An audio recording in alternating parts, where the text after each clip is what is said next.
seems, does it not, that every week there's a new rumor about which lucky girl Prince Charles is in love with? Well, today I can reveal the new romance...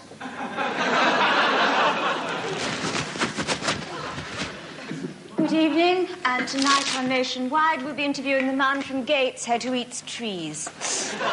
Glyn Worsnip will be talking to an ambulance driver who in his spare time runs the local lifeboat, builds adventure playgrounds and is a midwife. But there's something even more remarkable about this man concerning the number of legs he has. But first, an extraordinary animal that doesn't talk, skateboard or drink out of toilets. It's a duck that does nothing. John Titt reporting here in home, in the very place where only yesterday the man who keeps setting fire to television reporters claimed yet another victim. Where, we ask, will this time next? Only 3 weeks ago, this wave of terror and destruction began in New Haven. Well, obviously we're having a few...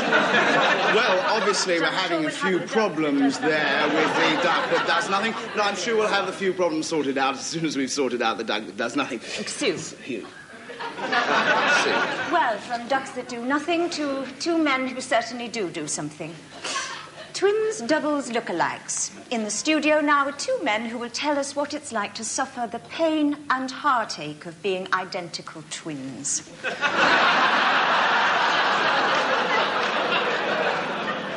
Right, now let's see if I can get it right. I've been trying to sort it out all afternoon. Brian, yes? No, David, sorry. Sorry. We'd have to wear badges or something. Don't you find it a problem, continually being mistaken for each other? Yeah, we do. Yes, I think so. I guess. But I mean, we have a lot of laughs as well, don't we? Oh, I think so. Very much. There's a very, very funny thing happened. We got on a tube and we swapped tickets, and the conductor didn't even notice. It's fantastic. It's just amazing. Right. Well, thank you, Dave. Brian. That's right. Brian. Okay, thank you. Over to you, Hugh. Well, we go from twins to twin-barreled rifles. From rifles to rifling through drawers. From drawers to shores, bores, drawers. Oh, drawers will do, actually. Let's have some film, some drawers. I now declare the Adult Swedish Film Centre open.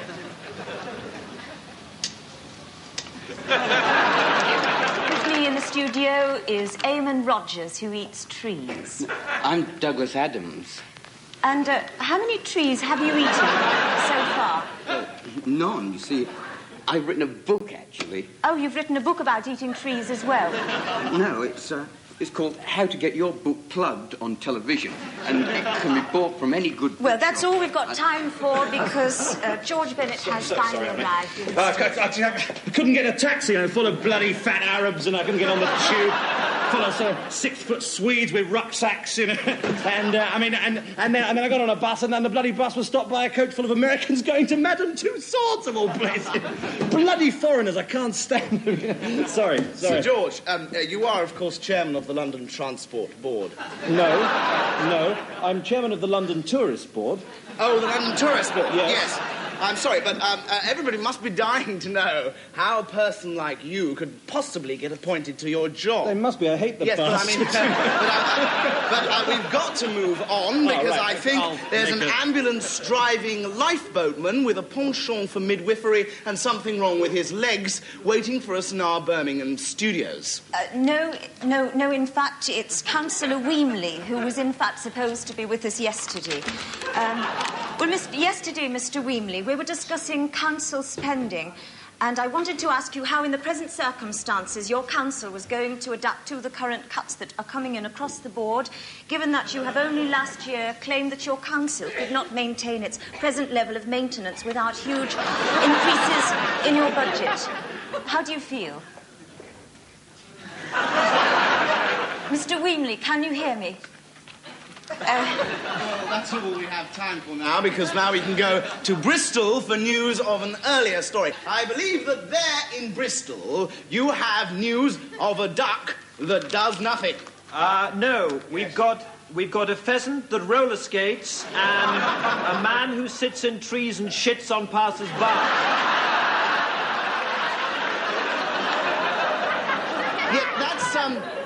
That's not the person who eats trees by any chance. No, I don't think so. Right, well, let's try Manchester. Have you got any ducks up there? Oh, yes, we got the ducks here. Can I just interrupt for a moment, please? Yes. Well, I'd just like to say hello to my Auntie Betsy. And I'd like to say hello to my brother Donald, too, who's currently serving with the Welsh Socialist Republican Army in Newport. It's just that this station's never been nationwide before, you see. Yes, but what about this duck? Oh, yes, well, I'll hand you over to Frank here. He's our local ambulance driver who runs a lifeboat and also delivers babies, and all with his terrible leg problem. I've just, to give myself a change of diet, I've cooked this beautiful duck à l'orange. So that's the actual duck, is it? Well, it was sitting around doing nothing.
Scientists, delighted at Voyager 1's astonishing photographs, have now confirmed what before was thought impossible.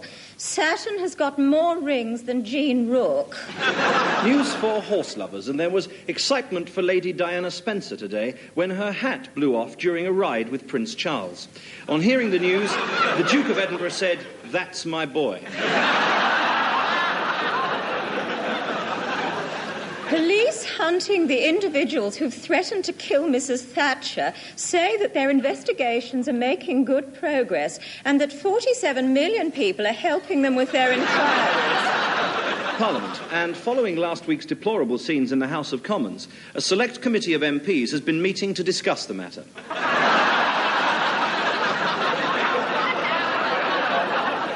As a result of disclosures in her book, Mandy Rice-Davies has been called before the Criminal Prostitution Board on a charge of bringing the game into disrepute. Sport, and Brian Clough's recent outburst in which he called Scottish football fans obnoxious animals was strongly denied during today's committee meeting of the Glasgow Celtic Supporters Club.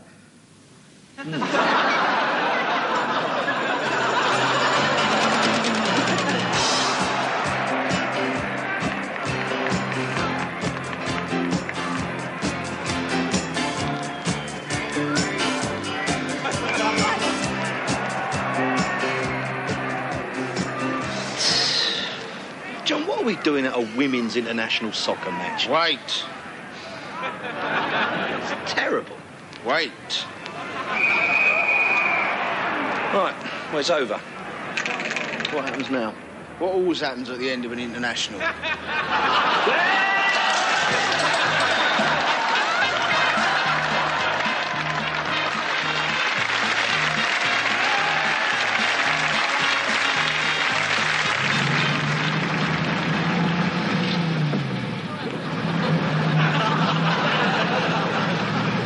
Hello, this is Checkpoint, and I'm Roger Cook. This week we're investigating allegations of malpractice against a firm of roofing engineers. Earlier this morning I made my way into the premises of Alpencrest Insulated Roofings Limited in order to confront the proprietor, Mr. Terence Routledge. As you can see, Mr. Routledge is a fairly uncommunicative sort of a character. Mr. Routledge, I'm Roger Cook from the Checkpoint program, and I am recording an interview now. Mr. Routledge, apparently a lot of people have complained that they've paid you money. No, not with a tape recorder, please. There's no need to be unpleasant, Mr. Routledge. A lot of people have complained they've paid you money and not received the services. Don't point that finely honed, double-headed felling axe at me, Mr. Routledge. Now, you see, technically, that is an assault, Mr. Routledge. Now, this is an example of the shoddy workmanship that's been reported to me. Mr. Routledge, I think it's absolutely appalling. Housing and Irish architects have designed a house for people who have lots of junk. It's a bungalow with 5 basements. Golf. And there was excitement at the Harrogate and District Pro-Am tournament yesterday when a competitor insisted on playing the ball after the umpire had declared it out of bounds.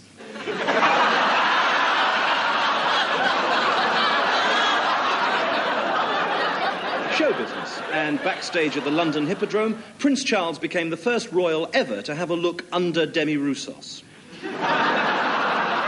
London, and a female fashion designer who claims to have invented a much stronger elastic was tonight summoned urgently to Downing Street.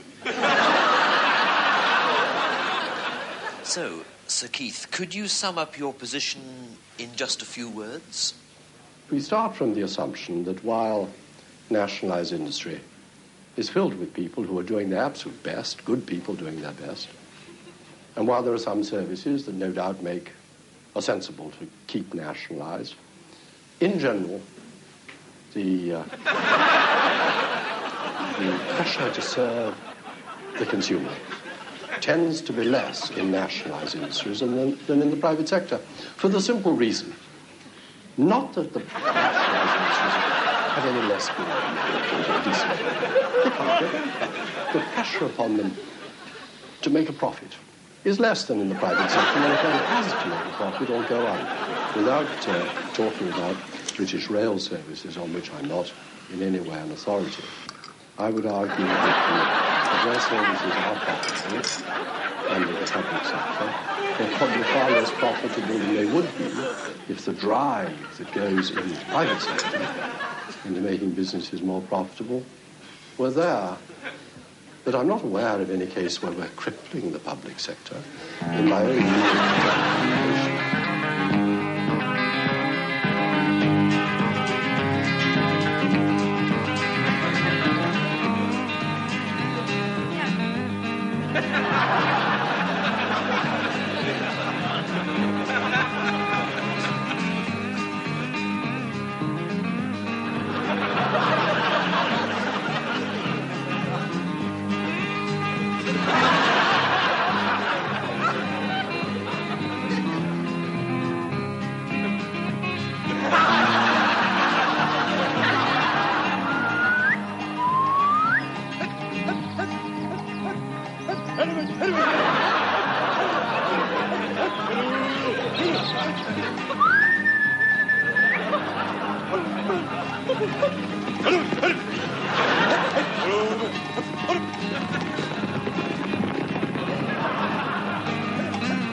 I missed any of these twats picking about. Look at the bloody time. I've been reading the Sunday bloody colour supplements now. Look at the bloody time since yesterday. It's taken me till now to get through the adverts. Have you seen those adverts in the Sunday bloody colour supplements?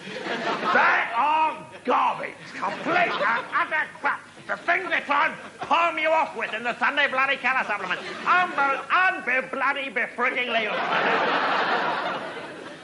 Exquisite, handcrafted 22-carat gold radiator valve. Unbelievable. And then they say start a collection, don't they? Start a collection of your own radiator valve knob. Collect the whole set of 12 and 16 month feet for only £2,500. Unbelievable. And people spend it because they see the only, you see. They see the word only. Say, oh, look, only, I'll have one then. That's it. That's all. God, bloody crap. I tell you, the other thing they're always trying to palm you off with in the Sunday bloody colour supplements. There's all this bloody digital, bloody electronic sort of crap, you know, calculators and watches and all that. But you still get these twits on Tomorrow's World and what have you with their diddy sort of chips sort of things on their fingers, you know, they come in. I have on the end of my finger a revolutionary little piece of technology that will change all our lives. And you can't bloody see it. They could be lying half the time. And you never know. There are probably hundreds of fraudulent professors wandering the country with their fingers in the air. Saying, oh, look what I found. And everyone's jealous. Oh, yes, Professor, well done, well done. But they can't see a bloody thing. And they go into these calculators. Now, calculators, I do not understand. Who is doing all the calculating? In every shop, you see hundreds of them, and I saw one the other day. I saw a calculator the other day. That not only can it add and subtract, which apparently we are not able to do anymore, but also it remembers messages. It remembers things like must ring home, and you tap it in, must ring home, and you press the button, and it stores it, and it's a little doodah, sort of memory sort of thing. Then later in the day, you press the button, and must ring home comes up in the little window. Now, have you ever heard of it? Have you ever heard of a pencil and paper? And the other thing is, if you can't remember to ring home, how are you going to remember to press the bloody button? Oh, I always get so angry when I find out.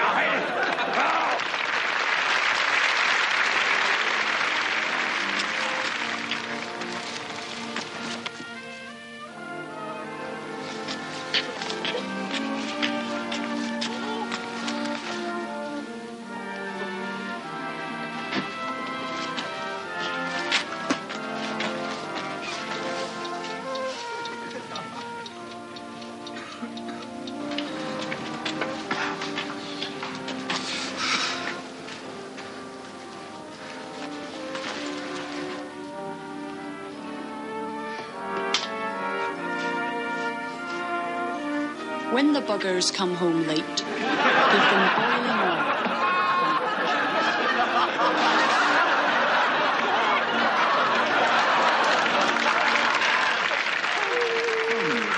Including the countries today, may not be so warm, and Mr. Ben could be pushing Labour further along the road in the direction it's already moved this year.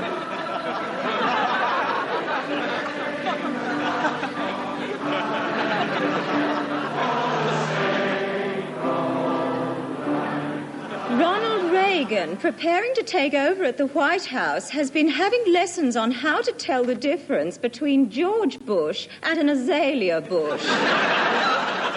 Prince Charles today apologized to local residents for any disturbance he may have caused when arriving home late from his birthday party. And later in the programme, we'll be having a look at a day in the life of a prominent marriage guidance counsellor. The Japanese car firm Toyota have decided to call in all their 1980 models after further tests showed a design fault in the main kingpin. Hello. On an old-fashioned television like this one, you used to have simple controls to adjust the level of volume, of contrast, of brilliance, etc.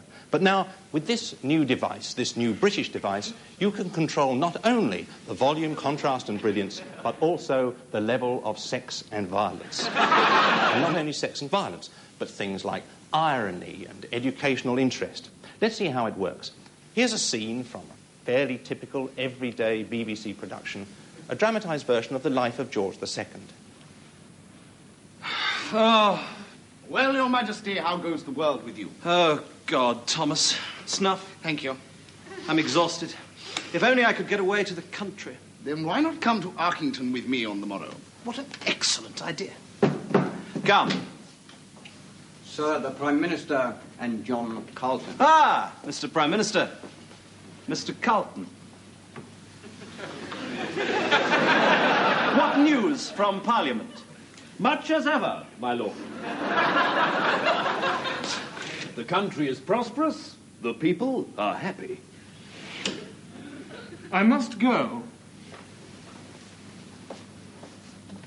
Strange fellow, that Carlton. But amusing, I find. You know Thomas, of course. Ah, yes, I believe I do. I believe we met in, Plymouth. Ah, your lovely wife. Madam, I am honoured. Your Majesty. I trust you will stay for dinner. Well, there we are. But with this little gadget, you need never be content again with BBC content. Let's see the same scene once again, but this time a little more educational. Oh. Well, Your Majesty, George II, 1727 to 1760, son of George I. 1714 to 1727? That's right. How goes the world with you? Oh, God, Thomas Arkwright, MP for the rotten borough of Taunton. Snuff? No, thank you. It's addictive. I'm exhausted. If only I could get to the country where at least 80% of the nation's economic wealth still lies. Take down education. Then why not come to Arkington with me on the morrow? And bring up violence. Excellent idea.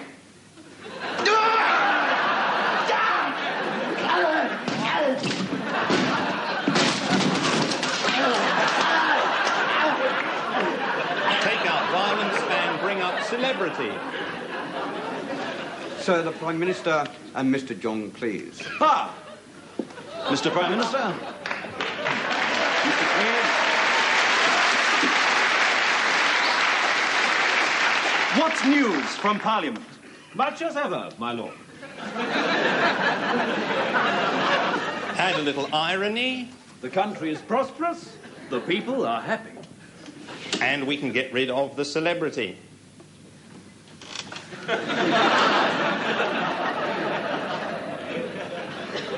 Strange fellow, that Cleese.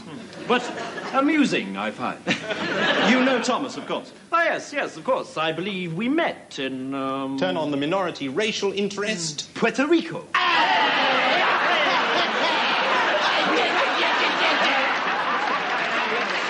Let's wham up the sex button. Ah! Your lovely wife. Ah. Madam, I am honoured. Your Majesty. And violence. And tragedy.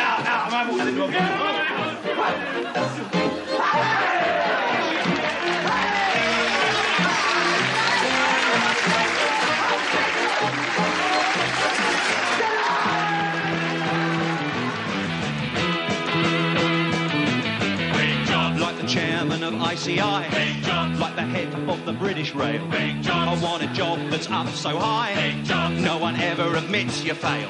I wanna do big jobs. I wanna do big jobs. Like the head of the CBI, like the boss of the TUC. I don't care which you let me try, cause they both get the CBE. I wanna do big jobs. I wanna do big jobs. I wanna do those big, I wanna do those big jobs. Big jobs. Big jobs, big jobs. Big jobs. British Steel might be real fun. Big jobs. British Leyland, it's up to you. Big jobs. And if I can't be number one, big jobs, I'll be number two. I want to take the strain. I want to take the strain. I'm going to sit on a quango and pass a motion that'll put us on our feet again. Big jobs, there'll be no end to my reward. Cause when I'm senile and deaf and old, I'll be sent to the House of Lords with a handshake that's solid gold. I wanna